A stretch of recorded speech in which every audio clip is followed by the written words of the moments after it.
20 minutes of education. Relaxing gummies, lemonades, and cookies with added hemp oil, specifically CBD. There is a trend for calm, good sleep, and combating anxiety. Everything in the world is both a poison and a medicine at the same time. Let's figure out how safe it is to consume cannabidiol or CBD. How was it discovered and what exactly is it? CBD oil is extracted in much the same way as more familiar oils, like sunflower oil. The process is simple. They press oil out of seeds. It's the same here, but the oil comes from the hemp plant and is mixed with the carrier oil, like coconut oil. By the way, hemp oil was a staple in Ukrainian diets until the mid-19th century, playing the role that sunflower oil does now. People also ate roasted hemp seeds. So they were on top of this even back then. It's actually interesting that many things we think of as modern, like CBD or bisexuality, for example, have existed for generations. Just at different times, people talked more or less about them. But the oil commonly used in the 19th century was made from the seeds of the plant, whereas today's popular CBD comes from the leaves and stems of the hemp plant. The plant, also known as cannabis sativa, contains about 113 chemical compounds that have been identified by science, and these compounds are naturally produced by the hemp plant. These are called cannabinoids. CBD or cannabidiol is just one of them, but it's significant as it makes up about 15 to 40% of plant's extract. Its taste is described as slightly nutty with a pleasant tang, and its color is greenish. Importantly, CBD doesn't cause addiction. It's not a psychoactive part of the plant, so it doesn't affect the mind or cause any changes in consciousness. When tested for drugs, CBD doesn't show up. In simple terms, it's not a drug. But things aren't that simple, because there could be some surprises in form of added substances, sometimes found in CBD products, specifically THC, Tetrahydrocannabinol, which is the psychoactive compound in cannabis. THC doesn't affect the mind and can show up in drug tests, so in a way, that would be a drug. CBD can turn into THC when it's heated to temperatures between 250 to 300 degrees Celsius, potentially causing it to partially transform into THC. It's important to carefully check what you're buying. If a CBD product seems untrustworthy or uncertified, be cautious. As for history, CBD is by no means something new. The history of cannabidiol and cannabis in general dates back to the Neolithic era, around 8,000 years BC. Cannabis was cultivated in Japan for its fibers, as a food source, and possibly even as a psychoactive material. Archaeological finds on the Oki Islands near Japan showed hemp seeds suggesting its use. Researchers think that ancient societies discovered the psychoactive effects of cannabis gradually, as they used it for fibers and nuts, ropes, and paper, and its seeds for cooking oil. So they were aware of its effects long ago. Cannabis also played a significant role in ancient Korea, where hemp fabric was found as early as 3000 BC. Cannabis has a rich history. Just imagine, 8,000 years. This plant has truly survived everything. This is not some young broccoli we're talking about here. By the way, how old do you think broccoli is? Leave your guess in the comments. The first documented use of cannabis goes back to 2800 BC in the Pharmacopoeia of Emperor Shenun. A pharmacopoeia is a document that sets the standards for medical substances. In fact, its medicinal properties were recorded in many ancient texts, where it was said to help with a range of health issues, including arthritis, depression, inflammation, pain, lack of appetite, and even asthma. For example, ancient Hindu texts describe the onset of fever as the hot breath of the gods, explaining that gods' anger caused the fever, and cannabis was used in religious rituals to calm the gods and thus lower the fever. But there is a scientific explanation for this. Remember that complex word, Tetrahydrocannabinol, or THC. It affects the hypothalamus in the brain, lowering body temperature. India was the starting point for cannabis entering Western medicine. In 1839, Irish Dr. William O'Shaughnessy, serving as a medical officer in the British East India Company in colonial India, encountered cannabis being used in traditional Indian medicine. Impressed by its effects, he began a series of experiments and studies to better understand the plant's properties and potential uses in Western medicine. His groundbreaking research helped cannabis gain recognition in Western medicine and paved the way for further studies and clinical trials. But over time, cannabis almost disappeared in the West. And it wasn't by accident. The person most responsible for its demonization was Harry Anlister, the first commissioner of the Federal Bureau of Narcotics in the US.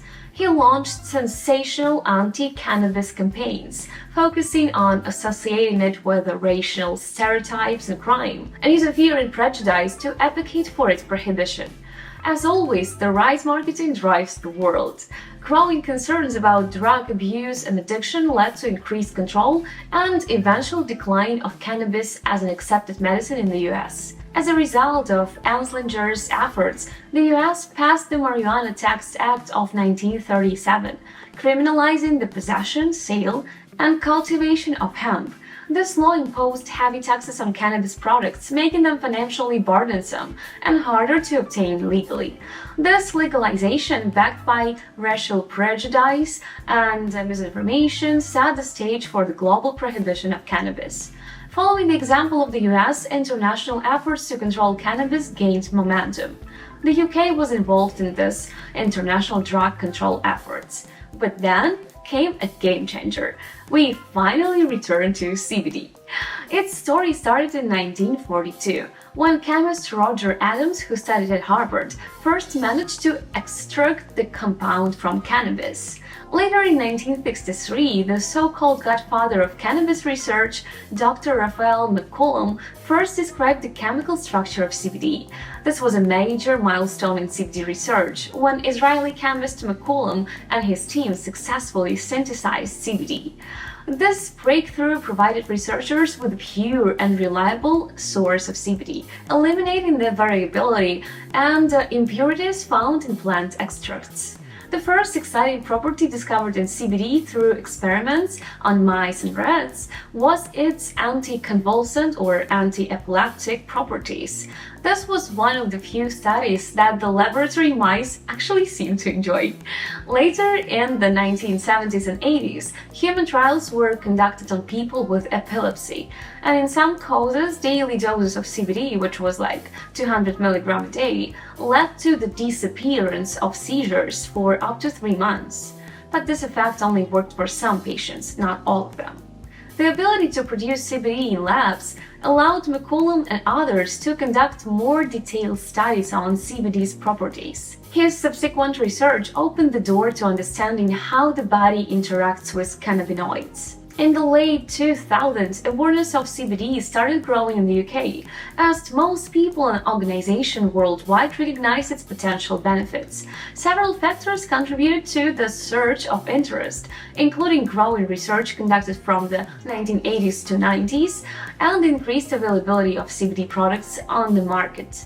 As consumer demand grew, a variety of CBD-infused products began appearing, including oils, capsules, whey, and topical treatments. Now, there is even a globally certified CBD-based drug used to treat epilepsy, called Epidiolex.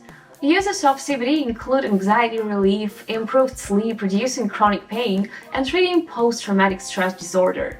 It also works when applied topically to reduce pain and inflammation in conditions like arthritis. An interesting aspect is that CBD can even impact two of the most complex types of pain: inflammatory pain and neuropathic pain. Neuropathic pain occurs when neurons that transmit pain signals are damaged. It differs from nociceptive pain, which is the classic pain we experience due to injury or inflammation. There is research on whether CBD oil can prevent the growth of the cancer cells, but this research is still in its early stages. Since CBD can reduce inflammation and alter cell reproduction in the body, it's being actively studied as a potential treatment for cancer. The National Cancer Institute says CBD helps alleviate cancer symptoms and the side effects of cancer treatments. However, they have not approved CBD or any form of cannabis as a cancer treatment.